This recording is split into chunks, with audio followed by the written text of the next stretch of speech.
Assalamualaikum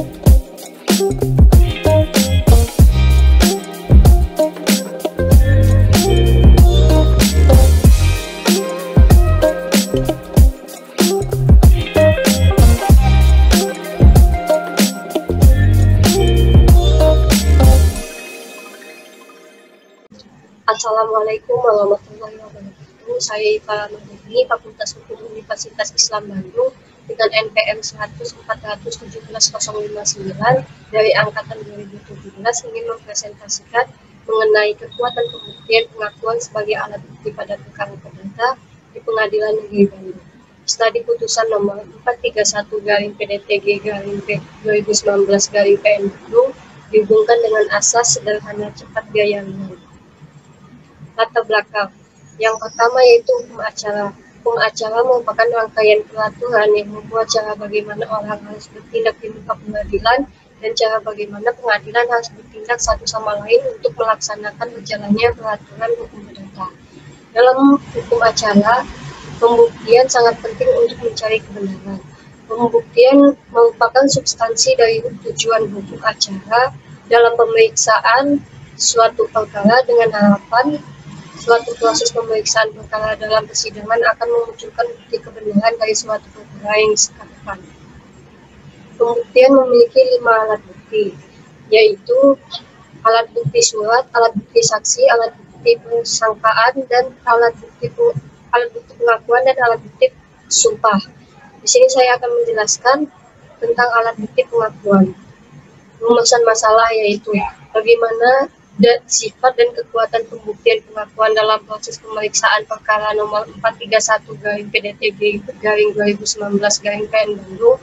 Yang kedua, apa faktor pertimbangan hakim dalam menilai alat bukti pengakuan dalam pemeriksaan perkara perdata nomor 431/PDTG/2019/PN Bandung.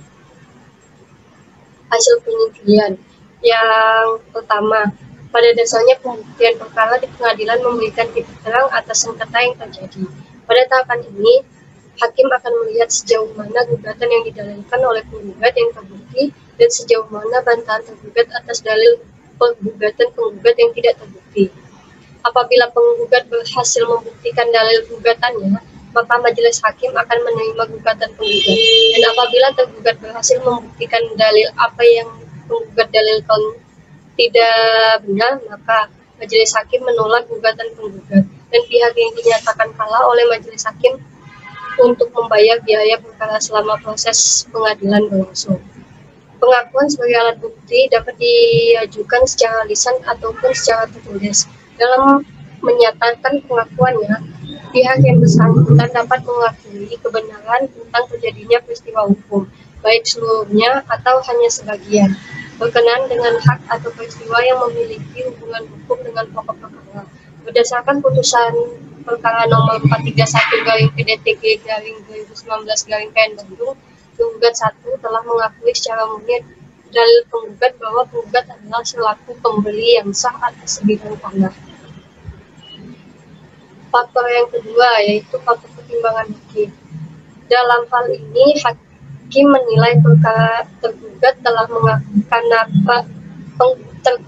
mengakui tentang kebenaran dalam proses pembuktian di persidangan menjadi salah satu alat bukti yang digunakan majelis hakim dalam perbandingan hukumnya, memutuskan perkara nomor 431/PDTG/2019/PN Bandung, yaitu pasal 174 HIR. Pengakuan menurut pasal 164 HIR atau 284 RBG termasuk alat bukti yang sah, mempunyai nilai kekuatan pembuktian yang kuat dan sempurna. Karena dengan adanya pengakuan tersebut, apa yang didalilkan oleh pihak penggugat telah diakui kebenarannya oleh pihak tergugat. Sehingga pada dasarnya penggugat tidak perlu mengajukan alat bukti lain. Menurut pasal 1923 KUH Perdata pasal 174 HIM. Kesimpulan, yang pertama, kekuatan pembuktian pengakuan sebagai alat bukti dalam persidangan perkara perdata merupakan alat bukti yang sah. Nilai pembuktian sempurna, mengikat dan menentukan. Oleh karena pengakuan ini dapat berdiri sendiri tanpa adanya alat bukti yang lain. Yang kedua, faktor pertimbangan hakim dalam putusan perkara nomor 431/PDTG/2019/PN Bandung yaitu karena terduga telah mengakui tentang kebenaran dalam proses pembuktian di persidangan, yang menjadi salah satu alat bukti digunakan majelis hakim dalam pertimbangan hukum dalam memutuskan perkara, yaitu pasal 174 HIR. Saran, yaitu hakim diharapkan lebih teliti menerapkan dasar hukum alat bukti. Akan lebih baik majelis hakim merujuk kepada pendapat para pakar sehingga majelis hakim lebih mempunyai sudut pandang yang luas. Hakim diharapkan dapat berperan aktif dalam mencari dan menelaah setiap bukti yang diajukan oleh pihak-pihak yang berperkara. Sekian dari saya, terima kasih. Wassalamualaikum warahmatullahi wabarakatuh.